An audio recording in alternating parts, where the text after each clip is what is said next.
साहब का ऐसा कहना है कि अपनी सरकार में रहते हुए काम क्या क्या हुए। 2,500 करोड़ केनाल बागीदुरा, कुशलगढ़, सजनगढ़ और गांगड़ तलाई काम चल रहा था। हाथ खड़ा करो, काम चल रहा है साहब आपका दिया हुआ, हाथ खड़ा करके बता रहे हैं। 2,500 crore upper high level canal Pipalkhut और दरियावाद तक काम चल रहा था, हाथ खड़ा करो। जोशी जी के बाद माही की नहरें टूट चुकी थी, पानी टेल तक नहीं जाता था। मैं धन्यवाद करता हूं गहलोत साहब कि 2 साल का आपने मुझे मंत्री बनाया, लेकिन मैंने पूरे 5 साल के काम 2 साल में आपकी मेहरबानी से करके बताया और 13 अरब रुपया 1300 करोड़ रुपया माही के दुरुस्तीकरण के लिए दिया आपने। और आज सीसी वो केनाल बनी है, ईंट पत्थर की नहीं होकर सीसी की बनी है। बोलो भाई काम हुआ तो हाथ खड़े करके बताओ। अभी भी चल रहा है। आपने साहब एनीकट दिए थे मुझे 100 एनीकट में थे। तमाम जितने अपने पार्टी के विधायक और दूसरे पार्टी के विधायकों को वो पैसा में नहीं दिया, लेकिन बांसवाड़ा की तरफ ज्यादा ले गया मैं।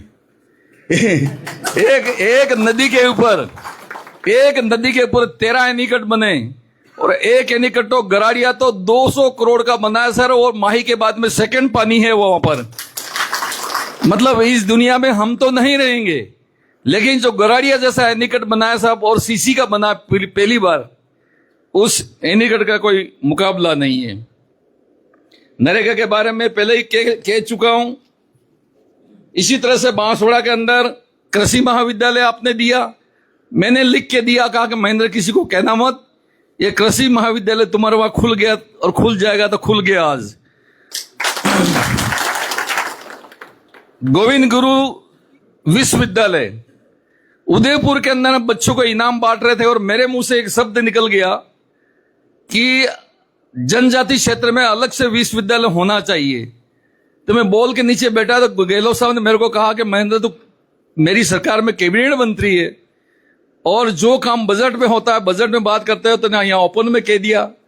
मैं कहा साहब मुझे तो मेरे मन कर गया कि आपके होते हुए मिल जाएगा, तो बोल गया और वो आपने वो दे दिया। आज गोविंद गुरु जनजाति विद्यालय बांसवाड़ा में है, वो गहलोत साहब की देन। और गहलोत साहब 1,30,000 बच्चे इसमें एफिलिएशन है, 1,30,000।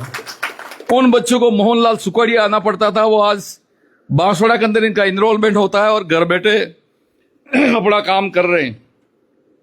इसी तरह से गलियाकोट के अंदर आपने एक पुल दिया पानी के ऊपर और डूंगरपुर और बांसवाड़ा की दूरी और गुजरात की दूरी आज कम हो गई। इसी तरह से हमारा वागड़ का प्रयाग कहा जाने वाला बिनेश्वर धाम, जिसका 132 करोड़ रुपया दिया और काम अभी युद्ध स्तर पर चालू है और उसके बनने से भी बहुत कुछ होने वाला है। साग डूंगरी, माफ करना, मैं मुख्यमंत्री जी के साथ ही था हेलीकॉप्टर में और मुझे कहने लगा कि महेंद्र मालवीय नदी के ऊपर कितने पुल बनेंगे। मैं कहा साहब क्या करें, आपके होते हुए बन जाए तो बन जाए। आज साग डूंगरी का वो पुलिया बन के तैयार हुआ कि नहीं हुआ, बताओ भाई।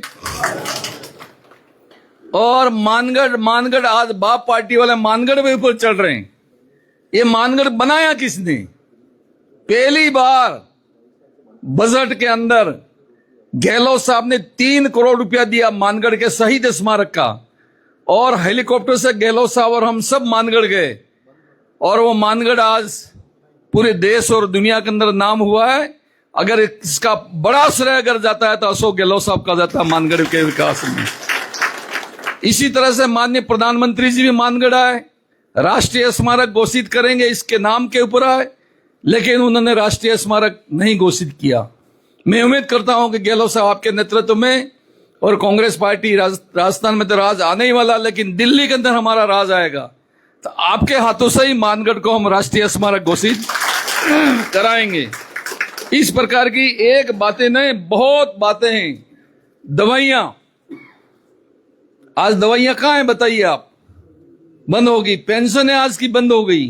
खाद बीज साहब ने दिया था, पानी गिरता ही खाद और बीज आपको मिलेगा, वो खाद और बीज भी आज बंद हो गया।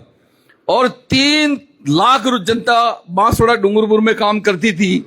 एक दिन का 100 रुपया भी अगर गहलोत साहब हम माने तो दिन का 3 करोड़ रुपया, एक दिन का 3 करोड़ रुपया जनता के हाथ में जाता था, और 30 दिन का 90 करोड़ रुपया जनता के हाथ में जाता था। आज हमारी आवक थी वो तो जीरो हो गई, और जितना जाना था उतना जा चुका है। इतनी जनता परेशान है। और पुराने डोगरे तो कहते हैं कि अशोक गहलोत साहब ने बोलो था जेम के अच्छा होना अशोक गहलोत साहब का, इस तरह की बातें करते हैं। यही बात कहता हुआ, क्योंकि मैं बहुत ज्यादा बोल गया, खूब दड़ा थी गया था, होशियार थी गयो।